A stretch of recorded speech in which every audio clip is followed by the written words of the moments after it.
Hello, listeners. This is episode 73 of the Double Cross Anime Podcast. My name's Whooper, and I'm joined by Mario. Hello, everyone. All right, so it's the fall season. Fall anime is underway, That's right. and we picked three of them to cover in anticipation of maybe adding one more once all the sequels air. So Yep. the three that we've got right now are Hoshiai no Sora, Beastars, and Mugen no Junin, or Blade of the Immortal. And then we've got, we're finally going to finish up Heidi and Kyousougiga as well. Yep. That's So what we're like looking the at. the end of them. Right. Um. So you want to start with the four season shows, or you want to get to the end of Kyousougiga first? I don't know. What do you want to do?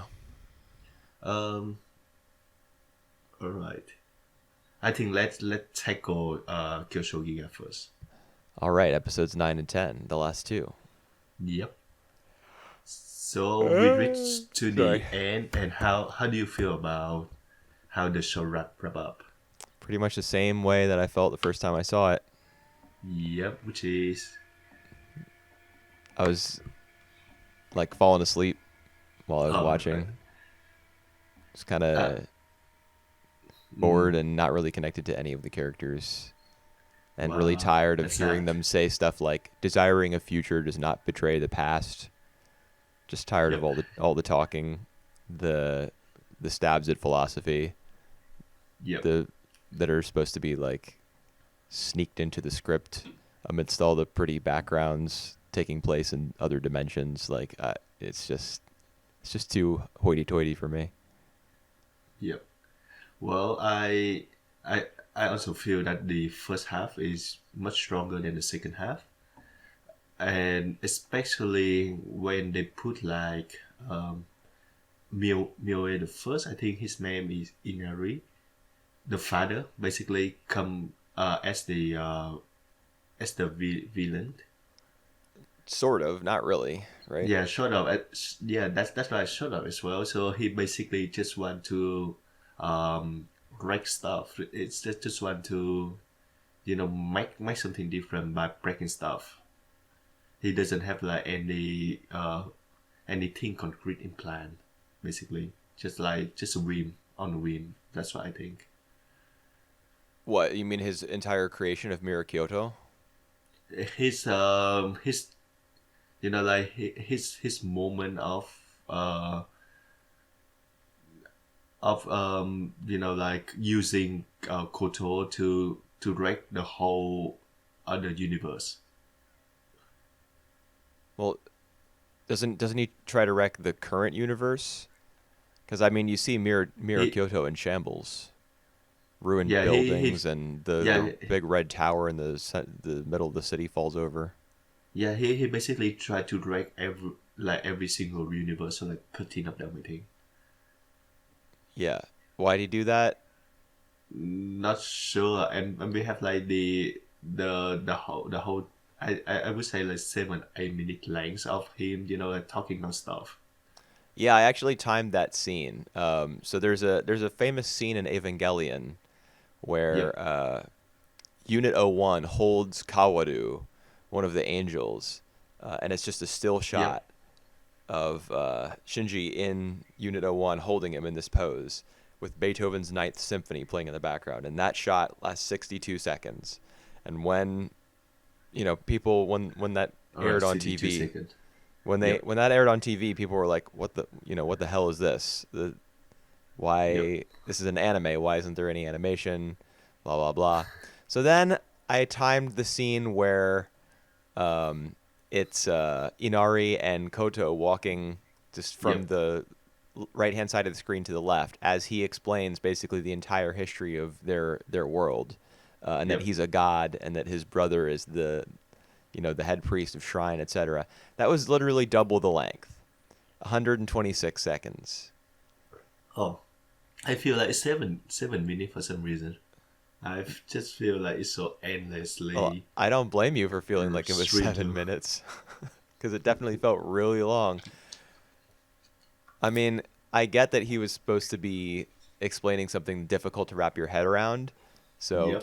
keeping the visuals relatively simple, Yep. it seems like a good idea, Hmm. but in practice, I just thought it was really, I don't know, But like they too. It was they the director was too heavily involved. yep. She was like, "Oh man, wouldn't it be awesome if it was just one still thing and they were just walking across the screen?" Yeah. To No, be it wouldn't fair be though, there's still awesome. an yep. Well, to be fair though, there is still an animation in there, so they're still walking instead of still frames. Right, that's true. But you don't have Beethoven's Ninth Symphony playing in the background, being like Yep. super dramatic and awesome. Y- Yep. Instead, it's Yep. just some guys talking about the made-up history of some place that hosts no characters that I'm interested in, except for Mioe the Second. He's kind of cool. Yep.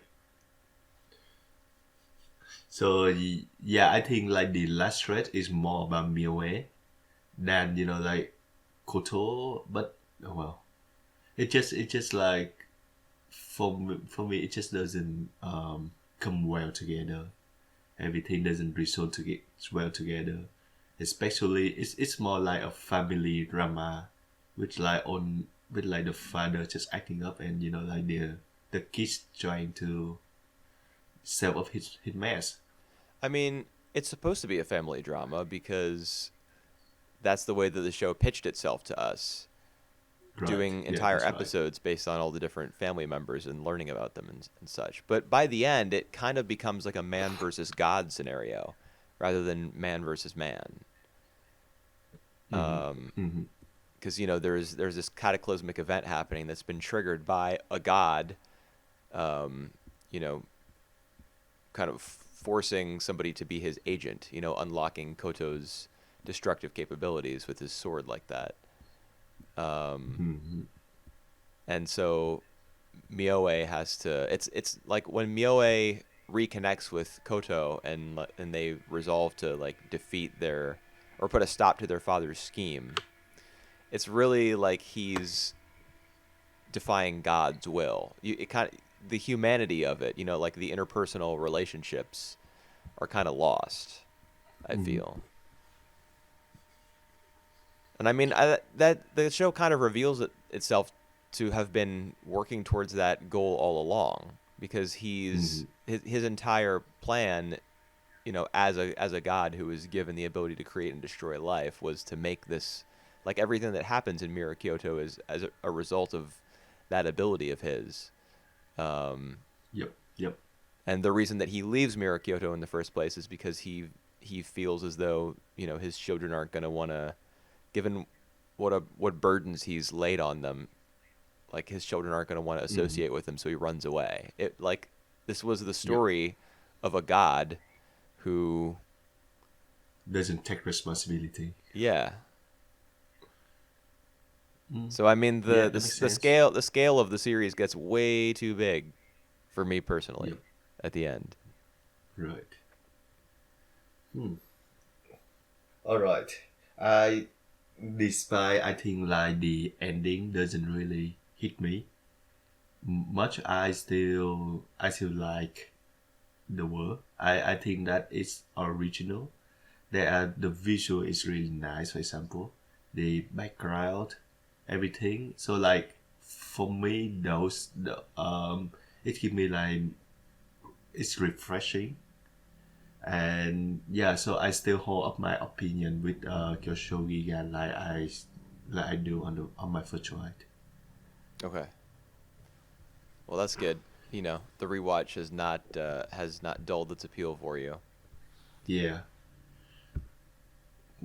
For me, I it's still sad that those like some of the plot and the choice, especially I remember like episode 2 about Koto, the main characters, and Inari in the shrine. yeah. What about him? It's still very deep choice. Like I still like couldn't really make sense Oh, out I've of them. I've found episode 2 I thought would be like infinitely preferable to what we Yeah. got here in the conclusion.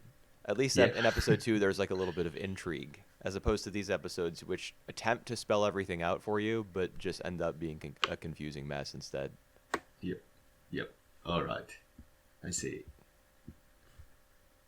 I will say that, you know, even though things pretty much fell apart for me at the end, and even like before these two episodes, I mean, I was already checked out, but there's a good voice performance given, I think, from Koto II's voice actress when they're during the part of the finale. I mean, they keep hopping from different dimensions and stuff, and there's the different backgrounds. Like, there's a garden on the moon where they're at for a while, and then that kind of breaks apart when she breaks through to Inari's character, and then there's like a reflection of the sky when they're standing on the water. You know what I'm talking about? That, like, the Japanese represent, I think, like the afterlife or the space between worlds. They represent it that way. I've seen that in a ton of Japanese media where like there's the sky above and then just a flat surface of water below that reflects the sky, and the characters stand on top of that. Anyway, during the scene where like it's the garden on the moon, she's like begging and pleading with him not to disappear again, like he did the first time. I thought that her voice actress did a really really nice job with that. When I heard that performance being given, you know, that kind of drew me back into the actual family drama aspect of it, because it was, you know, it's like a daughter trying to hold on to her connection to her father. Yeah. So I did want to mention that, just because that was like the one part of the last episode that kept me tethered to what the show was originally about. And then I feel like Kurama have like good role overall, but I still feel like Yase doesn't have much role in the last 2-3 episodes. Well, and neither does Kurama, right? All he does in either of these two episodes is like he talks to Mioe II in the cave. Yeah. When he says that stuff like desiring a future does not betray the past. Yep. You know. So like, yes, he still have that role, you know. I guess. As compared to Yase, she just, you know, like she lost her memory, and then like in one split second she regained the memory and say to Mio what she think about him. That's it. Yeah, I don't even remember her like one line of dialogue in these episodes in either of these. I remember she said something. Yeah. But yeah, it's true. She got the shaft. But Kurama as well. Like all he existed to do, really, in the grand scheme of things, if you're just like plot, is he designed the robot, or you know his group like that he assembled, his technology-driven group in Mirror Kyoto. They built the robot, which acted as the gate between dimensions. And then after that happened, you know, he might as well have been dead. I don't know if he did anything important after that. Well, yeah, because the spotlight had to be to Koto and Mioe. Yeah. So I can somewhat understand that. Poor Kyousougiga characters. All right. They got Kyoso gypped. That was the worst pun I've ever made. Nah, that's all right. All right. Do you want me to move on to the current season shows?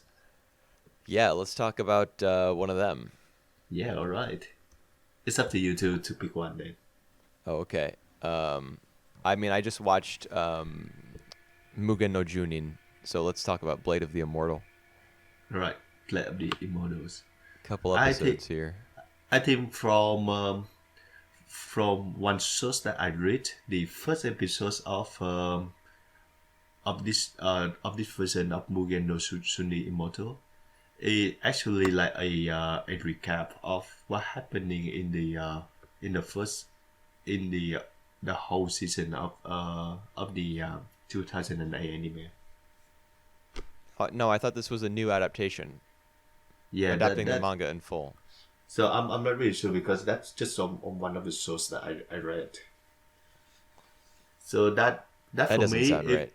yeah, that for me, if that's the case, it does explain why it had like a really big jump from from the beginning when um what's her name when Rin. Rin, yeah, Rin family was murdered and jump to the next one where they kill one of the guys. Yeah. But I mean, the reason they're it jumping around so much is because they're trying to adapt the entire manga. in the entire manga they had like a lot of act, 4 act I think I from don't know. manga. I don't know a That's thing gonna about it. be yeah. All right. All right. What do you feel in general about the first 3 episodes? Well, we already talked about the first one last time. Yep. All right. Um, I thought these two were pretty. They're pretty good. Um, although I feel like I don't know either Manji nor Rin well enough yet. Yep. Like for Yep. example, the at the ending of episode 2, where um, Rin she calls Manji Oni-chan Yep. because Yep. he lost his sister. She learns this somehow. I don't even remember how, and I watched the episode like an hour ago. He loses his sister, and so she becomes aware of this, and she calls him Oni-chan, Yep. like as kind of payment for him assisting her. Yep. And the thing is, like, it struck me as kind of odd that she would do that, given how focused she was on her revenge in the first episode. Like, she seemed to be a very self-serious woman. Yep. But the thing is, I reflected on that a little bit, and I realized I don't even know the character well enough to determine whether or not she would do something like that. Yep. So it's not really as though it's out of character. Yep. I just don't know her character. Yeah. I, And these episodes are certainly not like giving us clear portraits of the characters. I mean, the character we know the most about, I would argue, is the geisha assassin from episode 3, because that was like a whole spotlight on her. that's right. That I agree. Yeah, so I mean I would say that's a problem. But the rest of the show is pulling its weight, I think, so far. All right. I have like two main thing like two main impression about this adaptation of Blade of the Immortals. First is it's really weird. It's like it's more like actors. It's more like act house. It it just more like impressionist. Yeah, I mean we got Hamasaki here. Have you seen Shigurui, or however you say it, Shigurui? That's Oh right, terrible pronunciation. I heard about that. I didn't watch that. Is that the show out of like in 2007, 2008? Yeah, it's around that time, and it's about samurai, and it's also very moody and very violent. Yep, Um, yep, yep. this show is just basically a poor man's Like version that. of that show. All right, Yeah, that's although why. I think the story might end up being stronger than in that series. Shigurui was like a total tone piece, from what I remember. Yeah. So But that show was also fairly artsy. A lot yep. of long takes, uh, atmosphere heavy. Because on that I know about that series is like it's really it had a lot of blood. It had Yes, a it lot of does. chopping up, uh, Yep. chop body chop up, even like cutting nipples or something. Oh yes, that does happen. I think at one point. Yeah. Wow, I want to watch that. Sorry guys, I'm curious. I So mean, I for enjoyed the first half for sure of Shigadui, and then all yeah, right. but whatever. So this is rely much more on the mood piece. I think I said that in last week as well. I think so. It rely on atmospheres, like the whole thing. I think like the whole sequence is more. It's not. It's not more. It's not about the plot, but it's more about like how the character feel and do. So I so mean, like if that were if the case, we would have a much greater sense of who the characters are, but we don't. yeah, that's right. I think it rely much on the mood. That's what I feel. But I'm not entirely sure because this show is really strange. It keep my attention, and at the same time I still feel like I don't really know about anything on the show. I don't know about the characters' motivation, like you said. I don't know about like what will happen next. I don't know about I still don't can grab my hands around it, basically. Well, I mean, we know what the characters' motivations are. I just Yeah, don't feel like we know them as human beings. that's right. Yeah. And there's some confusing direction as well. Like at the start of episode 2, we open with the shot, like the painted shot of the girl playing with a ball, and then you see that she's lying down dead in a field, and then we see what's his name, Magatsu, on the riverbank with the little Mm. face mask on, the guy with the spiky hair. Yep. But we see him at the very start. He's the one who has the dead sister. Hmm. Um, but we don't meet him, and he doesn't factor into the story until the second half of episode 2. So during the first half, when they're talking to the painter, Yep. who's also a spy for the shogunate, Hmm. he mentions having like a dead family member who like motivates him. Her memory motivates him to do what he does. And then we also learn that Manji, our main character, also has a dead sister. Yep. So Yep. like, and there's also, so it's confusing to have opened the episode with this shot of the girl dead in the field, and then the shot right after that is a character who we don't see until after this entire first story. So we're left wondering like, whose sister is this? Who was that guy on the riverbank? There's even a match cut between the reflection in the water as Magatsu is looking down at the stream with the candle by which what's his face painter guy is painting. So we're led to believe Hmm. that it's him. It's just Yep. like there are some crossed wires here in terms of Yep. like The the visual speed, tells. yeah, the visuals and the speed at which things are getting adapted. They're not totally on the same page, I don't think. Yep. Yep. So I think if we have like the knowledge of the manga, we might figuring out Oh that some yeah. of the message that some of the visual that they've been trying to tell us.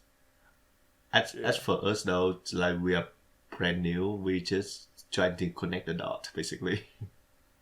Yeah. It's hard. Um, It's hard to connect the dots. Like for also that's right. Anotsu, the leader of the Yeah. this samurai group or whatever, who they're conquering all the dojos. Yep. Um, we suddenly learn his name like out of nowhere in episode 2. It wasn't mentioned at all in the first episode, Oops. to Yep. my knowledge. And now all of a sudden everyone's talking about Anotsu this and Anotsu that. Oh, I've never seen Anotsu's face. I don't know what he looks like. Oh, yes, I also know about Anotsu, the guy who is conquering all the dojos and uniting them. Like, what? Were you going to inform your audience about this guy's name before you just Yeah. started talking about him? I Ye- mean, I picked up on it, so that's cool, but it wasn't the kind of intentional, like, naturalistic dialogue, in my Flow. opinion, That's that right. would, like, introduce that name and allow you to figure it out. You know, rather Yep. it was like, well, we're just gonna like we gotta push ahead, we gotta move on. So now we're talking about Anotsu. We got to get to the next chapter. I do think that like the first three episodes, especially like the first two, it's more like a like I said, it's more like a recap. So it's more like snipping up the events. That is one event. That's the next important event, and so on. With the upcoming event, they already gain like some more knowledge about who the guy and what the mission are and stuff. We have to pick up on that. That's Yeah. what I feel about like the first two episodes in particular. So how That's about what episode 3? episode three is more focused about this samurai girl Maki.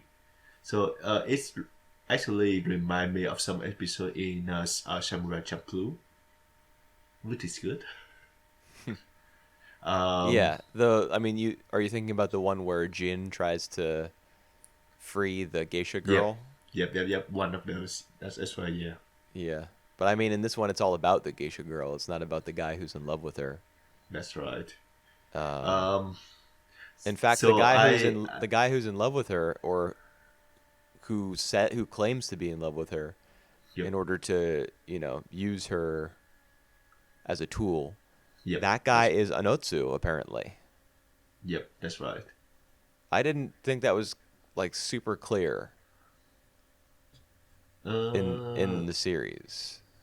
well, when she approached Manchi, she did say that she was serving under that guy. I don't Right. know if they spell out the name though. I just know that it's Anosu. Yeah, she does say I'm sworn to serve Anotsu, head, leader of the whatever clan, or Yep, I don't remember. I mean, obviously I'm doing a very poor job of hanging on to these important names and things. yep. But it's like the guy who she's staying at the hotel room with, who bought her freedom so she wouldn't have to be a geisha anymore, Mm, and who is telling her like he wants to make her his. mm, Um, it's obvious that she's serving him, so you would assume that this guy is Onotsu, but he could just as easily be like her handler, or her partner who's trying to get a little bit too close to her within this mm. organization. Like, it doesn't have to be the head guy. That is never established, really. Yep. Um, but I did a little googling online, and apparently that's the guy. So Good job. Good, episode Google. 3, and we've Google. we've met the big bad guy. Yep. Love Google, man. All right. Yeah. So that is something that I afraid coming forward, because like in three episodes I still really impressed about the show, but like um the show can be hard to follow at times, and if that happened like in the latest stretch, it can be like fully packed. Well, They that yep go yep I mean, even if it's difficult to follow, they could just construct you know, screw 126 seconds. Just do 252 seconds of Manji and Rin walking across the screen, it's talking plenty talking stuff. about like who all the characters are, and what who the final boss is, and how they're going to defeat him, what strategies they're going to use. Just make a scene like that, and then everything will be good. Um, I know that I didn't mention this before in last week, but this show still remind me of Dororo, so I have my worry about that as well. This show isn't anything like Dororo. It's about samurai. It have like the sufficient amount of body chop and blood. Yeah, but Uh, it and it's nothing like it. Like, putting aside the fact that they're set in a similar time period, perhaps. mhm. I'm not even sure that they are, honestly. Um, and they're both action oriented series where a guy has swords and stuff. Like, put that aside, the shows don't have anything to do with each other. Like, the way that they look and feel, it's totally different. Is it that's still like they are on a mission. They are on a journey to like to claim for revenge. Eh, I don't know, dude. Like Dororo has a cute little sidekick girl, and Yep. a lot of the That's a a lot of the spoiler. characters they meet, a lot of the characters they meet along the way, like learn an important lesson. At the end of every episode. Blade of the Yep. Immortal is not like that. It's just, you know, it All as the right. as the viewer, it puts you in I don't know. Maybe there's some similarities. Like I'm thinking of the Dororo episodes where the prostitute girl, Mm-hmm. she got Yeah, chopped yeah, yeah. she got chopped up. Um, that seems like it might fit in Blade of the Immortal in this adaptation. That sort of thing. But in Yep. general, like a lot of the characters who they meet and they help them slay a monster and then everyone learns an important lesson. I don't think that is anything like this show. All right. One last question: how do you feel about Manchi's, fight? I lost you there. You said something about a fight Uh, yep. How you feel about like Manchi, fight, like all against the the fight of geisha his assassin. against everyone who he up against. I thought the geisha assassin fight was pretty cool. I thought the rest have been kind of underwhelming.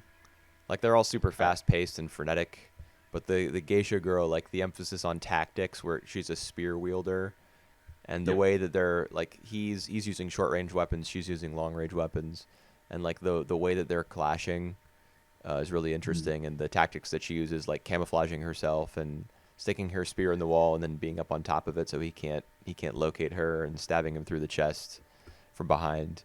yep. I thought that was interesting. Whereas the other fights have kind of just been like, oh no, he's losing, and he gets tied up or a limb gets cut off, and then he stabs the person in the back.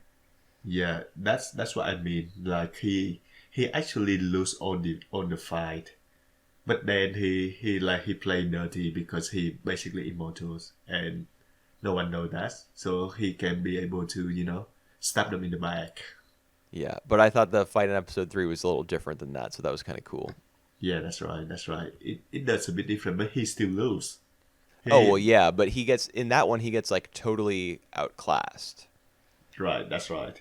It's different than the other fights where And the person who he's fighting just like gets a good stroke in, and he's like, oh no, I lost an arm, or yep. oh my leg. In this one, And he gets like completely chopped up to hell. yeah, that's right. And that even more interesting because like at first they had like the fight before he and the geisha, and he beat her like like he outclassed her basically. Yeah, It, and then he makes some disparaging comment about if you're just gonna fight like uh, that, then you just better know your place, woman, or something yep, along those lines. that, that's right. So he ate his word later on. He also acknowledged that. Yeah, well, I mean, she levels up, I guess. I think she gets put in a position where she feels like she has nothing else to live for or nothing else that she ought to be doing. Yep. So she devotes herself entirely to defeating this guy, That, in order to please Anotsu. But in the back of her mind, she knows that he's not really, like, he doesn't really have her best interests at heart. That's why she leaves at the end. yep. And why she allows him to survive, because she sees Rin protecting him, and she realizes like it's not worth it to kill him because she's just going to perpetuate a cycle of violence if she does the same thing here. Right. So for me, like episode 3 is like the best thing that we see on the show so far. I don't really like the second episodes, mainly because it's split into half. Right. So it's more like a bit episodic journeys. I mean, so is And episode 3. you, that's It's right. just one It have character it, who we will probably not meet again. I don't know. That's right, but it have less focus on the characters. Yeah, I mean, I also had an Um, issue with the way that episode 2 was split in half. I thought either of those stories could have been fine on their own, given a little more time. yep. And that's what episode 3 was. It was Uh, just given a little more time. right. All right. So I'm still happy with the show, if even though it have like really lack of animation as well. Yeah, I mean, Episode two will fight. Yep, that's part of the style that's of the right. series. And I mean, there were a couple pretty still there were some stills that were like eyesores in episode 2. Was there? Yeah. Yeah, couple. Episode 3 I thought was better on that front. Hmm. I have this theory that the way, you know how they put together the fights, and there's a whole bunch of like really super fast cuts Yep. of when the characters are moving and like thrusting their blades at each other and all that stuff, positioning in the fight. So you can't Yep. Yep. Yep. really make out what's going on Yep. reliably. My theory is that they take every single manga panel from the fights, Put it all together. yeah, and they just put it all together. Yeah, and they just rip through it really quickly in order to like kind of portray the fact that they're moving at superhuman speed. Mm, I think that's what maybe. like that way the storyboard is basically done because they have the manga there. And they just slap all those images one after another. They don't even necessarily have to worry too much about like the layout process because even the like the timing of the scenes is not that important since it's so rapid fire.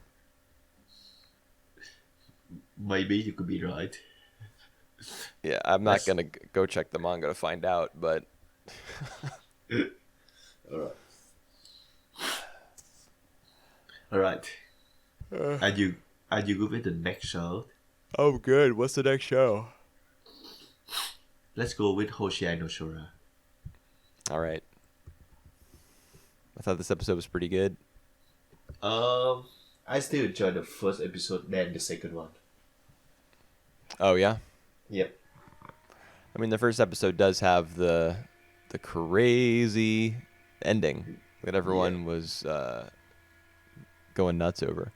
The, Excuse me. this one I feel like is more generic in structure, so um it's more like Toma getting used to the club. Oh, Maki, Maki. sorry, Maki. Right. Toma's the other boy. Yep, getting like introduced to club, so we have like all these thing about him. Like make friends with everyone, and actually him raising up the bar He definitely does for not make friends with everyone. He makes yeah, but enemies out of a lot of them. sorry. So he get introduced to like all of these. So like we as a watchers also get to know about this character more. Right. And that's something I think that episode 2 did better than the first one was like Right. rather than having all the boys talk about, you know, one little bit of their lives that makes them distinct from the others, Yep. just in an establishing scene in a locker room. Yep. In this one, there was an actual plot in which they were all involved, and that was Maki's introduction to the club. Yep. So this time, when he's meeting them and talking to them and all that stuff, like their involvement in that story allows that sort of dialogue to feel more real. Yep. Um. So I thought that was their characters were all used better. I thought the use of the music was better because they could actually time it to some of the athletic scenes rather than those really quick piano tracks like like they would play that in episode 1 during the most inappropriate times. I felt like when one character is trying to convince another one to do something. No, that's Yep. wrong. You play that during some tennis, which is what they did All in right. this one. I actually find that the technique they got for the tennis, like all these on the technical terms and stuff, was pretty well done. Yeah, you're a That's tennis that guy, so you would know. yeah that's just how you teach like the beginner. So that was really well done. The way that Maki can hit on his very first try is a bit of a stretch, but this is anime. I actually have a theory that he is not a beginner. That might be the case. That might be the case. Because he's already taking money from Toma in order to be part Yep. of this. I mean, obviously, this guy has no moral scruples. Yep. I think he may have tennis experience, and he's just hiding Yeah. that so he can get his money's Yeah. worth. That could be the case because the thing is more like not when he can actually hit the ball, but like he have to feel like how the ball bounce. Oh, so that all the technical stuff. So you can forget about that. They also introduced like the whole wise of characters that not in the club as well. So we got like a guy who have a crush on Toma. Yeah, Yuta is the gay character's name. Yuta, alright. Have to write down his name. And he becomes the manager of the tennis team at Maki's request. Yep. At Maki request. And we have like another girl as well. Kanako. Kanako. I don't know what her role is, but I'm actually Kanako. She featured pretty heavily in the first episode too, actually. She's Yeah, like that's right. Maki's little stalker. Because I think they went to the same elementary school or something. They was in the same. They are in the same apartment. Right. But I think even before that, she knew him. I might be wrong about that. I would have to rewatch the first episode because I know in the first episode there's the scene where they encounter each other when they're on their way to school. But I think they have some past connection. They actually encounter when they cross by in the apartment when she wanted to go to the lift, and she asked him if he go to the lift, and he said, "Nah, I'm just run up the stairs." When he wanted to go to the what? When she about to go to the lift, go up, and the elevator, the lift. Okay, yeah. Yep. So that was the encounters. Yeah. They also, when they were both going to school, they exited the apartment complex like at the same time, and he was jogging off, and she was like, "Why are you in such a hurry?" or something along those lines. He kind of brushes into her or bumps into her, and she acts really pissed off, and then they strike up a conversation that way. I thought the scene in this episode with her, where she's like on Twitter and she's posting her art, and she's getting all those positive comments about it, and she's like, "What a bunch of losers."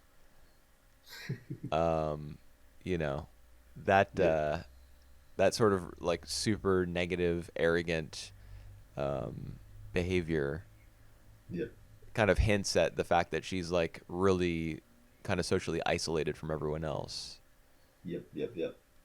So I wonder what the show wants to do with her. Yep. See, actually, does he remind you of a character in Araburu?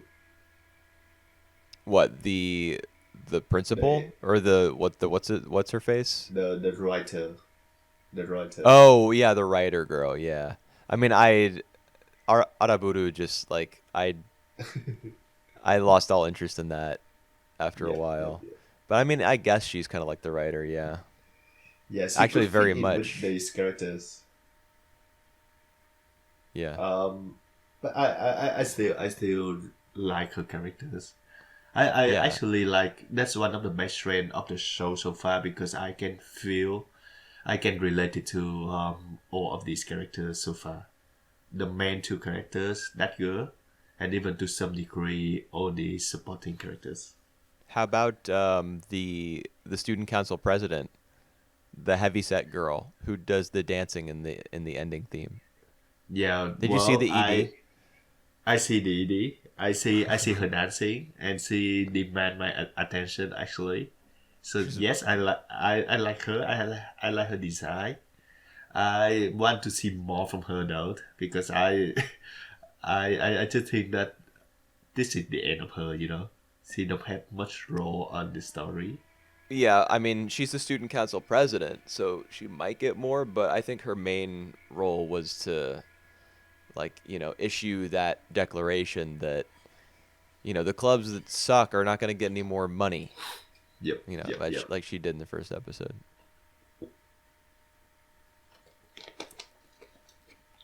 So I also didn't know that this soft tennis is that popular.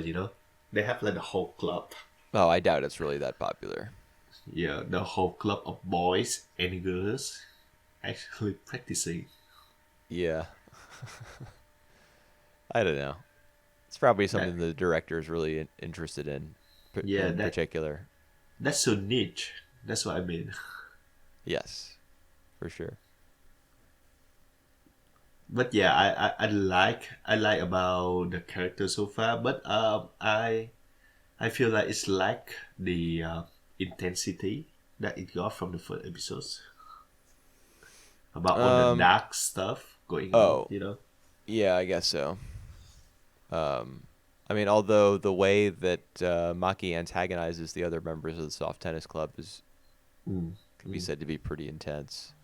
yep, And one of the guys gets up in his face, and Maki's like, "If you're gonna hit me, use your fists."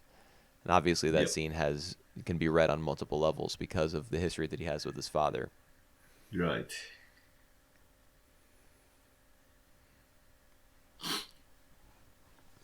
So that was All right. I thought that You was have somewhat intense. Just not the same as a parent, beating the crap out of their child. yeah, that's right. Yep. You have any other notes on this show? Um, no, I don't think so. I got small stuff, but it's not really important. We can move on to whatever's next. All right. The next one would be Beastars. Beastars. All right. I think we might have like opposing opinions on that one the most out of the three shows so far. How do you like Beastars? Sure. Out of these three, definitely. I mean, the show we have the biggest opposing opinions on. We talked about last week. Like we Yep. literally were as far apart as we could possibly be. Yep. This episode of Beastars, I don't know. I thought it was fine. All right. Pretty much a natural follow up to the first one, I think.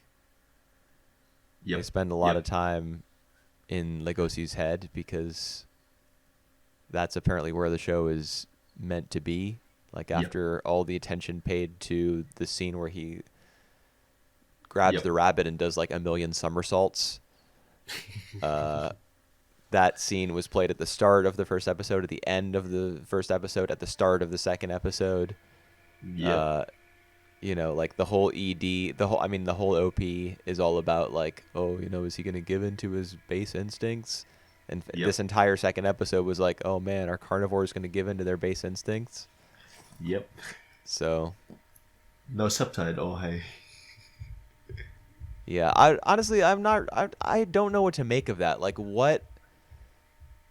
Okay, so this whole show is set up in a way that the carnivores, like, they have to resist the urge to eat meat because it's like a taboo in their society. So what am I supposed to get from that? Is that supposed to represent libido, or is it supposed to represent like just base human nature, or what is it? And I mean, if either of those are the case, why is that desire only given to half the cast, the carnivores? I think it is more about the world where they have like prey and predators, and yeah, so that's more about how they control their base instinct, and I think that's speak the more to Legacy, who he aware of himself being a wolf, so he tried to de- repress that by like try to fit in with everyone. So that's why we have like the whole scene of him, having a fight with another classmate, and he thinking about he trying to pretend to lose, Yeah. But and then Louis Senpai steps in yep, like a hero. and call him out basically.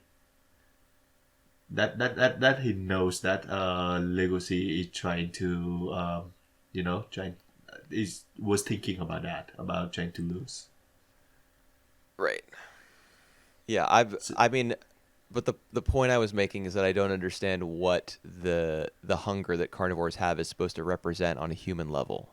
I don't think it stands for anything. I can't like read it on a metaphorical level. um, all right. So there's some theory about how this how how this is also like like the high school world have like a like predator and prey, like in a human sense as well, and it's more about like someone mentioned so far that the predators, the carnivore, are mostly male, and the herbivore like are mostly made of female.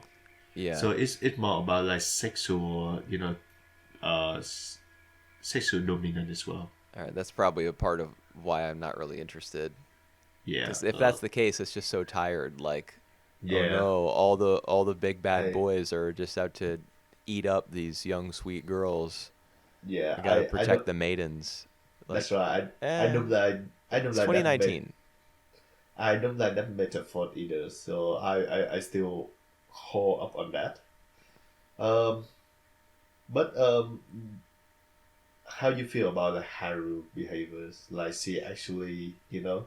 sleeping around. Haru, the rabbit. Oh, I don't know. I think there's more to it than that. Probably. I mean, rabbits are known for their like. Have you ever heard the expression "mate like rabbits" or "fuck like Yep. rabbits"? Like Yep. they're constantly mating and like having a million babies. Um, so I don't know. Maybe that's just part of her nature as a rabbit. Mm-hmm. Like she just has way too many. Uh, she just has the expectation like put into her head that that's what everyone wants from her. Yep. Um, Mm. but it's Legosi. He's not like other boys. Yep.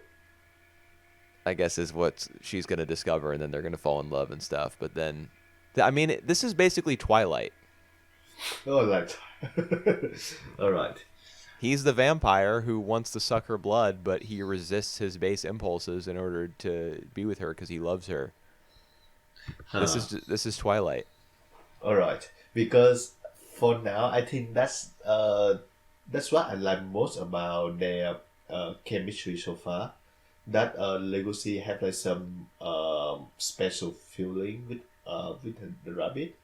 But is it like romance feeling, or is more like um his uh uh, his physical attraction to her, I mean, I it's they're probably all mixed up together. right? But I'm sure that the his interest in talking with her some more, because like during the scene where she's like trying to offer him something for his help moving the potted plants, Yep. she's Yep. like, "What kind of food do you like?" And he's just thinking to himself, "Oh, I no, I don't want a gift or anything. I just want to talk with you some more." Yep. Yep. Um, that's just him being like interested in her. I'm sure it's because he's interested in her on a physical level, at least in part. But he probably thinks that she's a cool girl Hmm. a little bit. Um, I can't stop thinking about the Twilight metaphor now. Well, oh, uh, so who gonna be the werewolf? Louise? I doubt uh, it. I don't know. I have no idea. I don't even. Is there a werewolf in Twilight? There is a werewolf in Twilight who actually is the main characters on the in the second, I think in the second book. Oh, okay. So the whole I saw the first movie with a girl right. like ages ago, and I don't remember any werewolves. I also All don't right. remember the film that well, but I remember that it's All about right. a vampire who's like, he's got super pale skin, which is really hot HAWT and All right. stuff. All right, talking about Twilight, I was stupid enough because I was with a girl at the time as well, and she recommended me that book. Oh, the I, book. I read the first book of Twilight. I even watched the movie Twilight. All I remember from the movie is the scene where they play, I think they play baseball with a really cool Muse soundtrack. Supermassive Black Hole, I think. There's a baseball So scene? Okay, I've forgotten everything about it, I guess. yes, so that was really amazing scene because they have like Muse soundtrack. I really love Huh. that. Um, Okay, yes, so Beastars.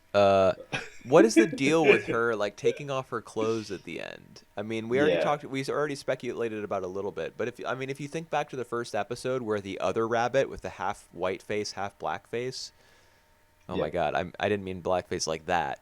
I mean her right, face is literally split down the middle and it's darker on one side and lighter on the other. yeah, Anyway, she like accuses her of stealing her boyfriend or something. yeah, So what are we meant to make of this? Like, I'm assuming that the boyfriend came on to the rabbit, uh, uh, yeah. and she just allowed him to have his way because maybe that's just what she thought she was supposed to do. That was like the societal expectation for her. Um, yeah. Well, I read the manga like to see what the different they have from the manga source material to the to the anime. They Yeah. actually have like an action scene explaining that. You remember like the wolf Legacy come with one other guy, and then he backed down. That guy backed down like immediately after seeing Haru. That No, I don't remember, I don't know what you're talking about at all. all right. So Legacy cut went with one other guy to go to the garden club, Oh yes, and as soon yes, as they as soon as they see the rabbit, like one of them back out. yeah. He was like an anteater or something. Yeah, I I, can't remember what animal he was, but yes, I mean that guy deliberately leaves in order so yep. Legosi can be together alone with this girl, right? That's right. So the in the manga, the reason he leave is because he hear of some rumors about Haru that like she been sleeping around with others. So so he just thought that Legacy being the wolf can get away with that. So that's why he ran away. Okay. I mean, that's not what I'm talking about though. I'm just wondering about like the circumstance between the rabbit Oh, right. girl and like the boyfriend of of the other rabbit from the first Oh, episode. all Like, right. what So is her the, motivation for, like specifically for disrobing at the end there? I mean, maybe it's out of so fear even. She says she it doesn't remember him attacking her, but maybe she does. I think she doesn't remember because it's like in the moment of of great fear, like they tend to like even I think people tend to forget, you know, Yeah, the well, I mean, trauma. people definitely do. I don't know if animals have that sort of Rabbit ability to maybe. like. The animals run more on instinct than humans do. I think Yep, we certainly have our instincts, but animals are like pure instinct. yep. Whereas humans, like our brain will shuffle around our memories and like block some stuff out in order to preserve our sanity or our way of thinking or stuff Hmm. like that. I don't know if animals are that complex, like that evolved. Yep. But Um. it's impossible to know, really. Yep. Yep. Yep. And in the manga, really, they have like all the monologue of Haru when she was captured by Legoshi, Oh, which really? yeah, which basically about her like she actually accept the fact that she gonna be eaten by Legoshi, and she just pray for one thing that Legoshi gonna like the wolf gonna swallow her whole. Oh, sorry, gonna yeah, gonna swallow her whole. Because if like pieces of her gonna be, if there's still pieces of her, like people gonna know that it's her. Oh, Like all the other rabbits, like the one that who bully her, gonna know that it's her, and that's gonna be sad for her. That's what she thought. well, in episode 1 there is a line where she says, "I just don't, I'm just tired Yep. and I don't care anymore." Yeah. She thinks that. So there's an indication that she's accepted death in episode 1 as well of the anime, not just the manga. But So we I didn't we think didn't get like an extensive monologue that way. I think the deal that she have with like others rabbit was that yeah she might still their boyfriends, so they hate her for that, and she just basically accept that. I think the Huh. the Okay. fact the fact that like everyone seeing her that as fragile, and the fact that like every single female species hated her and this kind of stuff. All right. Well, Complex characters. I How guess I don't how, know, man. I don't know how about do you that. think how do you think about Louis? Louis, I don't know. I don't really care about him. Whatever. Oh man, he hurt his ankle, but Yep. he's got to, he's got to be the B star. Like, Yep. what is the deal with the B star? Nah, I have no Why? idea. How can you do this? Like, how in episode 2 can you? I mean, even in episode 1, I think there was a mention of the B star as like a concept or as a figure. But in this episode, they go into detail about like what the B star is and why it's so important that there be a B star. Like, how can you Yep. so shamelessly drop the series title into your script like this early in the game and try to do it with a straight face? Like, you got to save that for later, man. I can't handle it if you're just slinging the word B star around left and right. Yeah, it's alright. It's such a silly idea though. Like, the B star.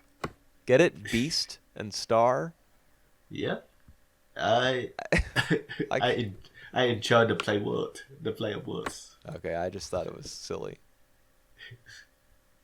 Alright. Louis is like, So "Eh." you still not that convinced about the show, right? I mean, I'm down to keep following it. It's good enough. Yep. And Alright. there's some cool shots. Like for example, the scenes where Legosi's head becomes the frame, and you see what's happening in the present, like within the confines of his head as he's thinking to himself, like as he's monologuing to himself. Oh yeah. There were 2 shots like that. I thought those were pretty cool. I mean, Alright. those 2 shots were my favorite part of the episode, just because they look so neat. Yep. Alright. Do you want to get into the the end of Heidi? Your apps? Oh my god, I don't know if I'm ready for this. Um. So Clara finally walk. Yay! I'm already crying. Alright. I gonna be fair. I'm be fair that like I feel like even though it's rewarding that to see like Clara standing up for herself, like literally, and starting to walk over herself. I feel like the last stretch of Heidi is more predictable and hence less interesting than the packer before that. Yeah, I mean it's definitely more predictable. Because you've got like 4 episodes left. Yep. Clara's trying to learn to walk. Everyone's telling her you can do it. You're gonna walk. It's gonna be great. And lo and behold, she learns to walk. So yes, more predictable for sure. However, All it's right. still it was still great, in my opinion. It made me feel good, and it's still it still gives it gives all the emotionality to these situations that it needs to. I think. I mean, Clara still goes through like a hell of a of a struggle learning Yep. to do this. I mean, there are some time skips, so it seems like it happens very quickly, but she still doubts people constantly when they tell her you can walk, you're going to do it. And multiple times she's like on the verge of giving up, and she's like breaking down and crying like once or twice per episode. Mm-hmm. Um, she feels guilty because her grandmother is staying nearby at Bad Ragaz, Mm-hmm. and waiting for news of her like standing up or walking. So she feels that additional pressure because of that. Heidi is like not helping the situation by forcing her to do things before she's ready. And I Yep. thought that was also very authentic. Like Heidi thinks that she's being helpful, but she doesn't realize that she's doing some serious damage. Well, And not well, she still perseveres and gets through it. well.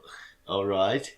There's one specific scene where Heidi trying to push her to put Clara to stand up by herself, and then slash out at her, and then crying, do all the crying and claiming stuff, running away. Yeah, she calls her Uh, spoiled and yeah, weak and stuff. we're not friends anymore. I think that's what she said as well. And No, then, she says I don't know all right, you what's anymore. I don't know you. all right? I don't know you anymore. And then she run away, and at that point of time, actually, Clara can stand up by herself without having to rely on anything. Right. So the show frame that it worked out in the end because because Heidi push Clara out of her comfort zones. Yes. How do you think of that? Yeah, I thought that was way too convenient. It was silly. Right. I thought so as well. Yeah. I mean, that was my least favorite part of all four of these episodes. Yep. Agree. However, the follow-up episode, number 51, where Clara like she walks, she falls, she decides that she wants to stay in the house, then she walks to get the wheelchair. Yep. She Yep. falls in the process of getting the wheelchair, and then Yep. she thinks again to herself like I can't do it. I'm giving up. This is too hard. It hurts too much. It's I'm never going to be able to do this. And then she walks to pick. They go up to the mountaintop, and she walks to get the flower. Mm-hmm. When she picked that flower, I was like, "Fuck yeah!" Like I just love that moment so much. Uh, it's like the perfect episode for depicting her struggles and her Yep. successes, because even when she's able to walk, it's still you can see how painful it is for her, and there's always something to discourage her. Yep. Until that very last moment of that episode. Like up until the end of episode 51, the penultimate episode, it's still really hard for her, Yep. you know. Yep. Even though it happens, probably too quickly, on the whole, Yep. we still get to see her work hard for it, Yep. And I actually. she's Yep. supported by, her friends, her loved ones. That's right. I actually feel the scene where she wanted to go to her wheelchair actually really powerful because it feel real. It feel real that she would do that. Yeah, She and ha- go ahead. she had been growing up with the wheelchair all her life, so it's naturally that she would reverse back to the wheelchair.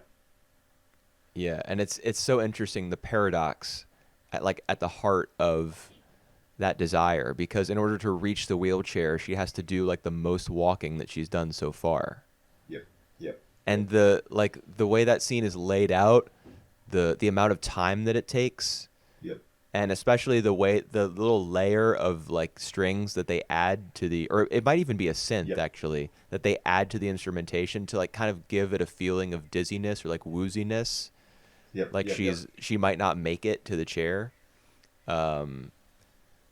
I don't know. I just felt like that was really beautifully storyboarded and laid out. And then because she it's actually, such a struggle. It's like such a journey yep, even for her to just get to that next room. that's right. And she actually feel ashamed of herself when like when the wheelchair get out of control, getting crushed, and Heidi and grandfather come to her, Right, and she because and she the was like, wheelchair is like as a evidence of weak. what she's done. Yeah, that's right. That was really good.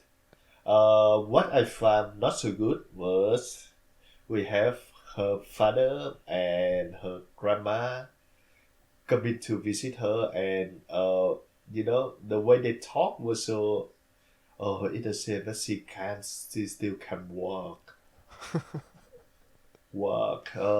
Yeah, that's alright. At least she healthy, she happy, but she still can walk.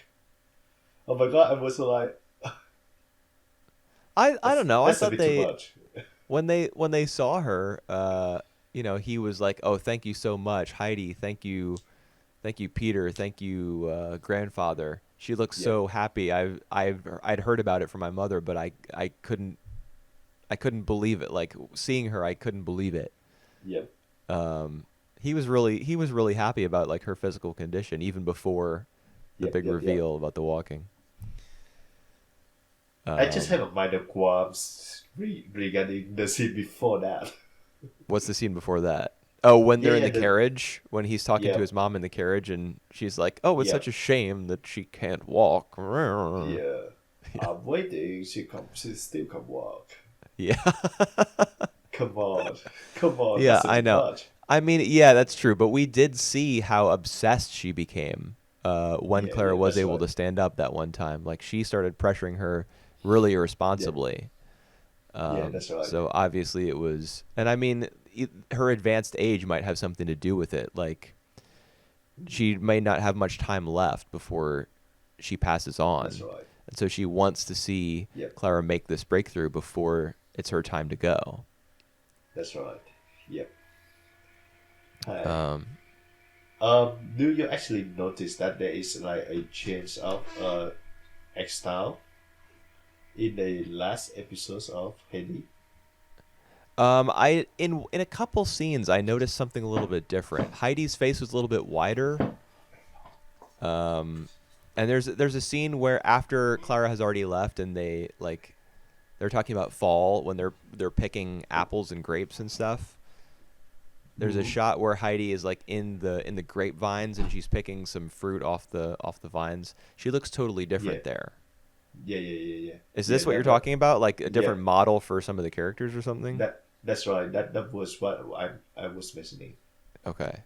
Yeah, I noticed it a little bit. Hmm. I wonder what Wonder the what reason happened for that there. was.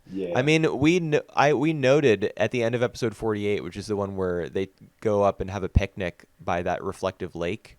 yeah, yeah, yeah, There were a bunch of stills, like a montage of stills, detailing their journey up the mountain. So there may have been like a production crunch right at the very end of this series. Another studio may have stepped in and done yep, some key animation. yep, Um, I don't know.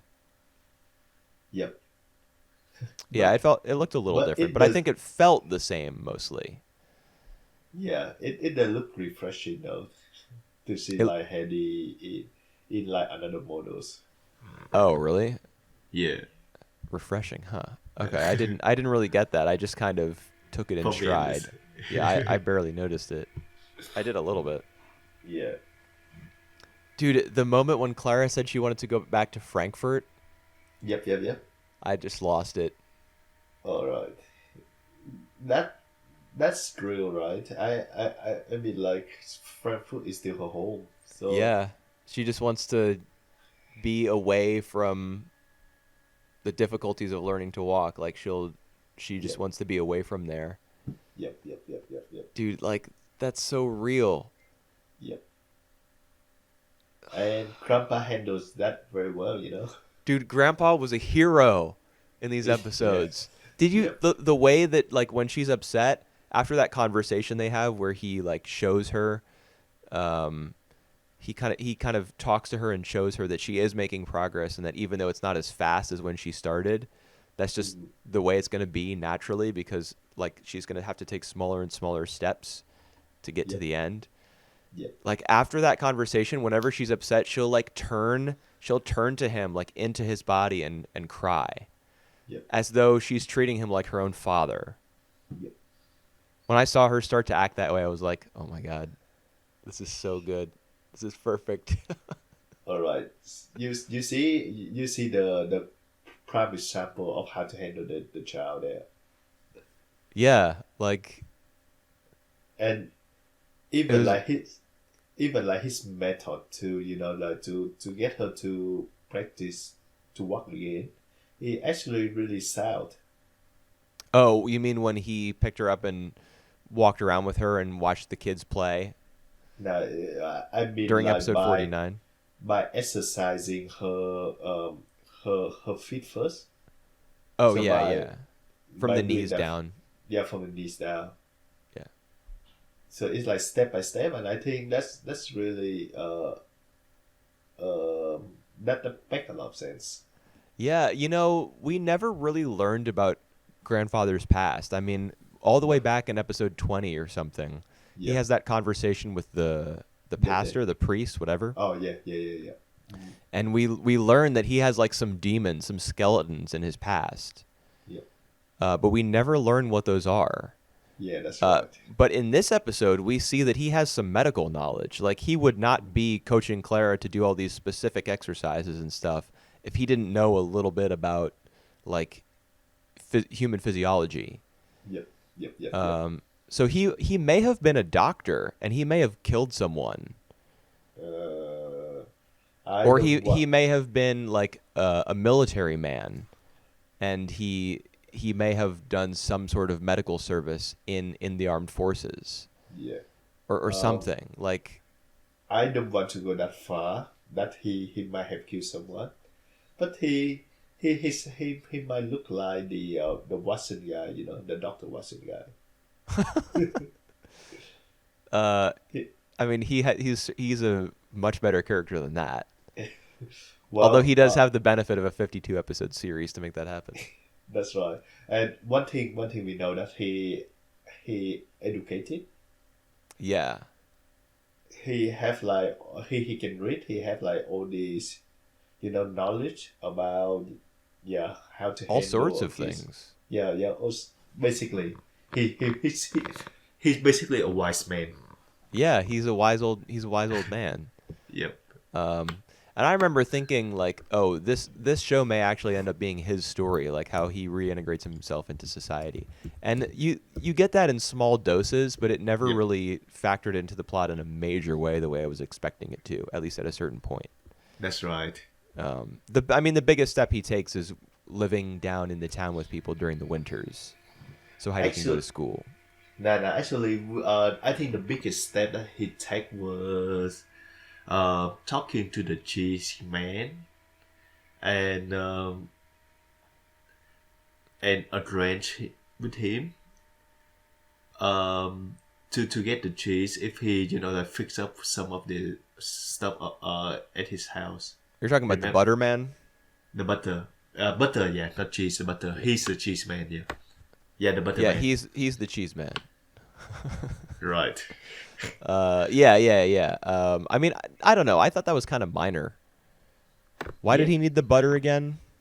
It wasn't for anything in particular, was it? Maybe that's for Clara? I have no idea. Yeah, you put the butter on her legs. That'll fix them right up. So that maybe that's the point.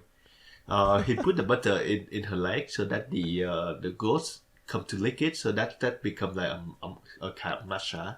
Right. See, when the goats eat that really sweet herb that they find up high on the hills and those rocks, Yeah. then their tongues get infused with healing properties. So then Oh, you put the right. butter on her legs, they lick the butter off, the herbs penetrate her skin, they go from the goat tongue through her skin into the muscles in her legs, and then she just stands up and walks. That explains how she did it so quickly. Yeah, no wonder why when Heidi just slash out of her, she can stand up right away. That's right. Because everyone Alright, knows. All right. We figure out the plot. We sure did. Um, do you remember the party that Grandma throws in episode 49 with all the kids playing tag and stuff? No, And Clara wants to play, but she can't, so all right, Grandpa yeah. picks her up. And Yep. do you remember how good the food looked in That's right. Yeah. the scene, the feast scene? You know how anime sometimes will have those scenes where there's like a delicious buffet laid out Yep. on a table or a feast? Yep. I have a theory that like this episode of Heidi was the genesis, like the inception point for all those scenes in all the different modern anime series that have those feasts.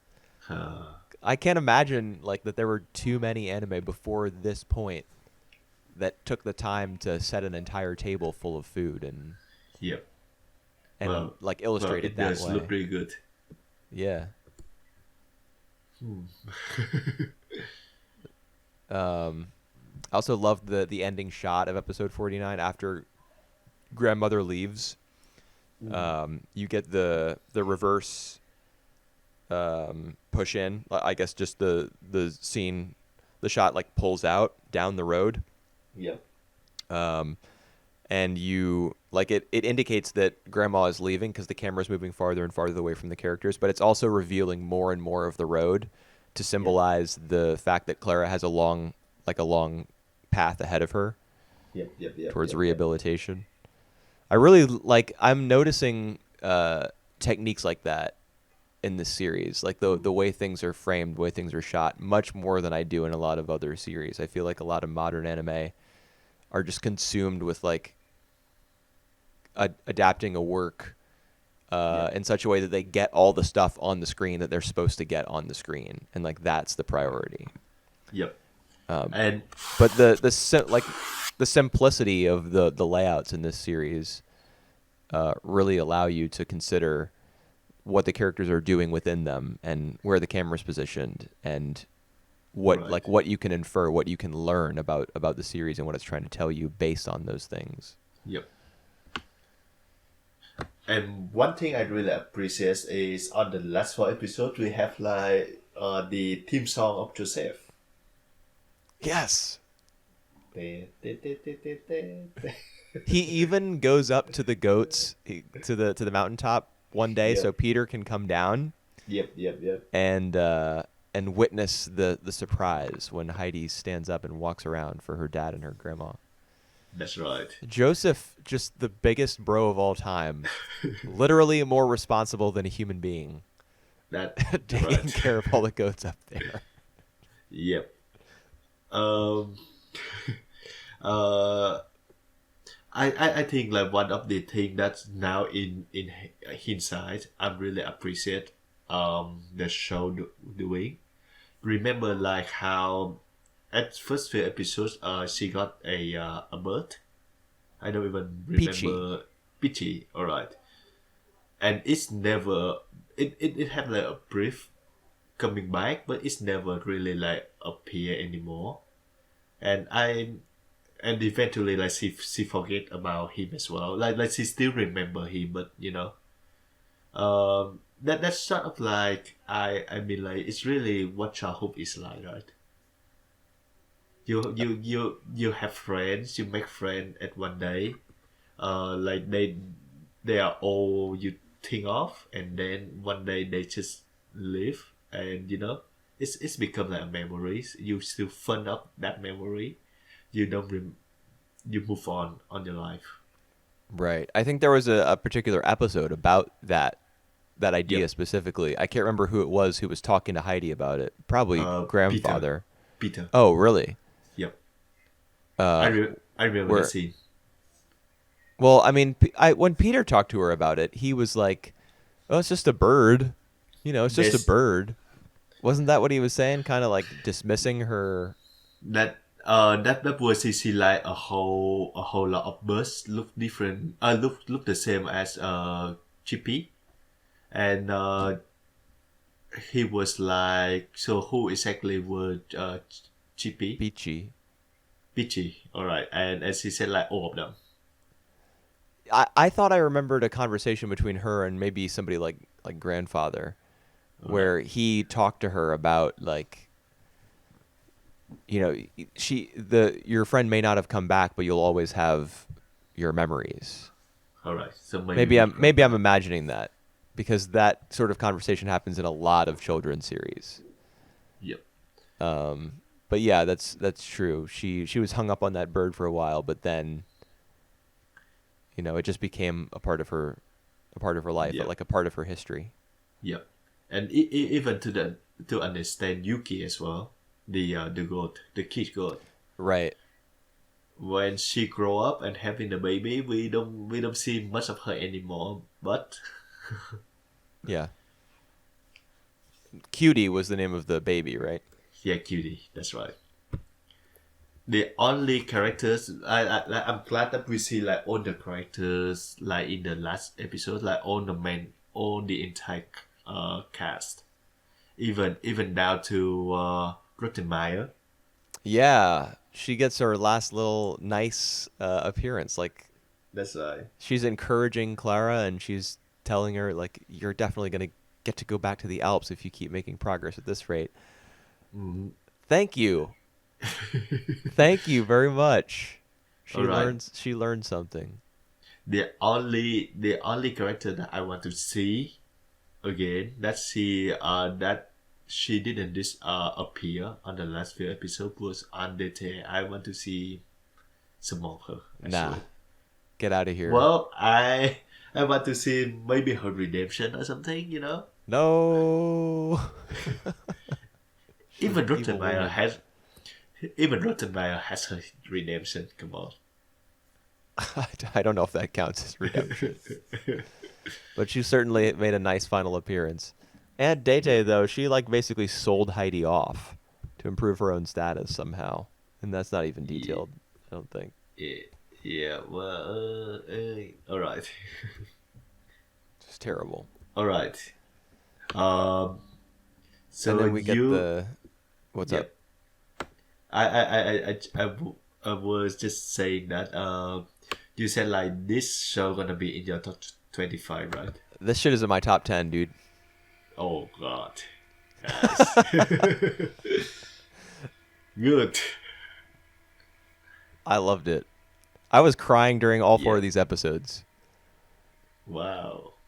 I mean, that's not the only measurement by which you determine whether you like a television series or a movie, or it's not just does it make you emotional, but Yep. I also I mean, obviously the series is very influential. That's a point in its favor. Yep. It is an emotional series. That's a point in its favor. I think it depicts human behavior and relationships very authentically, especially with regards to children. I think the series is very nice looking most of the time. Yep. I think the way that scenes are laid out and paced is tremendous. Yep. We've talked about that in the past, how there are some scenes that feel very cinematic because they're allowed to roll out in the way that they would in real life. I just think that it has, I think the music is really, really fun. It's dramatic where it needs to be. It's also very optimistic and sweet when it needs to be. Heidi's a great character. Yep. There's just a lot of stuff that it has going for it that I appreciate personally. Like the show, I think, is geared to me. Yep. So I think it's great. Really, yep. The one thing that I really appreciate on this show is that it has child acting exactly like child. It has it feels very natural. Like Heidi is a good character because she acts exactly her age. Yeah. But like all the concerns that really appropriate to her age. Where's my bird? Yeah, so I think like this is a show that like in the future when I had kid, I want my kid to watch this show. Yeah. Not like it'd be nice if you could control that, but yeah, well, not like Disney films, Little Mermaid or something. What? Why not? Why not Disney films? All right. My sister just told me about how Little Mermaid send the wrong message to like young kids. That's it. About she has to change in order for the guy to that's like her actually, yeah, or something. it's about a girl who actually had to abandon her her where she from, who she, Yeah. so in order to be accepted by a guy. Right. So yep. Yeah, I've heard that about the Little Mermaid, and I've heard lots of similar accusations being leveled against other Disney films. But Yep. like Disney films are high fantasy. Right. The setups are just ways to to box in and imprison the female characters before they bust out of that and like transform Yep. into someone else entirely. So on one hand, the message can be seen as, oh, you have to change who you are in order to achieve, such the goal. But on Yep. the other hand, the message is you can make a massive change in your life and achieve your goals. Like it all depends on the way you want to look at things. I could see that being true, like The Little Mermaid or Disney films giving the wrong Well, message to young women or to young girls. well, yeah, and if you actually look at the source material, the Little Mermaid, written by Andersen, Right. at the end she will die and become a, what she become, I don't a know, some kind of fish or something. no, so she become like sort of nothing, so she dissolved herself Oh, into the sea. into the sea, and that's really like humane, like it actually say like the cost that she got for, for for chasing her dream. Yeah. Disney actually like, like go against all that Right. for a happy ending, so all There's a right, Little I would Mermaid anime. prefer. Oh yeah, there Yeah. is there. All right, Yep. I don't. All right. I wonder what the ending of that one is. It's a film. It was released by Toei Animation in the 70s. 70. So it's before the Little Mermaid Disney. Oh yeah, by like 20 years pretty much. All right. They World Masterpiece Theater and also film adaptations adapted a lot of the same stuff as Disney. There's there's an anime about like the the Bible. Yep. Like Tezuka adapted the Bible to animation. Sorry, say that again. Tezuka adapted the Bible to animation. Wow, really? Yeah. All right. It's great. Nice. Like he was commissioned by some church or another. I don't know if it was the Catholic Church or Yep. whatever, but it's great. Like there's a whole bunch of stuff going on in Japan in like the 60s, 70s, and 80s in terms of anime that like nobody really knows about. Yep. All right. I just read the Little Mermaid anime version, and she, at the end, she turned herself into the foam and ascends into the sky. So yeah, they keep the original story. Damn. Wow. Yes. Okay. Wow. So Disney, their current trend of like modern remakes Yep. is nothing new. They've been remaking stuff and changing it to have happy endings for decades. Yep. Yep. That's true.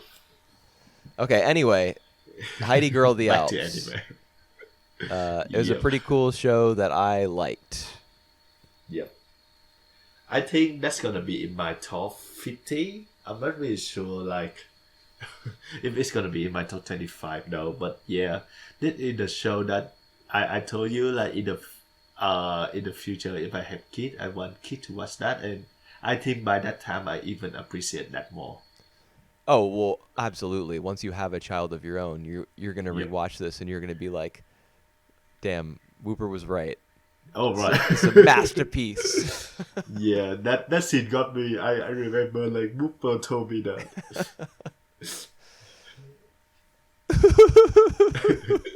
Like I cried 4 times during an episode. All right. Yeah, man. Like I got really emotional watching all these episodes, and the final scenes of the last episode too, where Heidi is like imagining Clara coming over the hill, Yeah. and the winter is like giving way to spring. Right. It's just so beautiful. Yep. It was Like nice. her, it's all in her imagination, but like the idea is that she's so strongly attached to Clara. She has such a strong friendship with this girl, like that she would melt the snow Yep. around her as she approached, and she would like herald the arrival of a new season, like the Yep. season of rebirth, like the poetry. Yep. So great. All right, well, All right. do you want to tell the fine listeners out there what show we've chosen to replace Heidi for our classic series? All right. For classic series, we're gonna do Aim with the Ace, the tennis show. I think in the celebration with another tennis show airing this season as well. We're gonna be able to compare them every week. We're gonna have a regular segment called "Who Did It Better." Yep. We're gonna pick the tennis episode that was better that week. So Aim for the Ace. This is another show directed by the legend Osamu Dezaki. Yep, I think probably his second series after Ashita no Joe. Yep. As a yep. director, I mean, I'm sure he worked on plenty of stuff before that. I think Probably because under Tezuka. I think because of the success of this show and Nobody Chow, I think that he direct. They allow him to direct the second part of the Road of Sales. Yeah. Well, I mean, even Takarajima came before Rose of Versailles, I think. Yep. All right. But yeah, I mean, his success in general, and I mean, like he created a new style for anime. That's right, and yep. Oh, I mean, this like Road of Versailles really improved when he take over. Yeah, I mean it did, but it also like the story really improved around the time that he took over as well. So That's right. Yep. So I do think that show was pretty impressive visually even before then, but yeah, I mean Alright. the second half was definitely better. Yep. Next 2 weeks we're gonna be off because each of us have like some personal stuff to do. So we'll be back in 2 weeks, 3 weeks 3 weeks, yeah. with 4 shows for current season show. We're gonna pick another one after all the sequels are out, and gonna be the start of Aim for the Ace. Yeah. All right. Thanks for listening, guys, and we see you in 3 weeks. Bye-bye. See ya.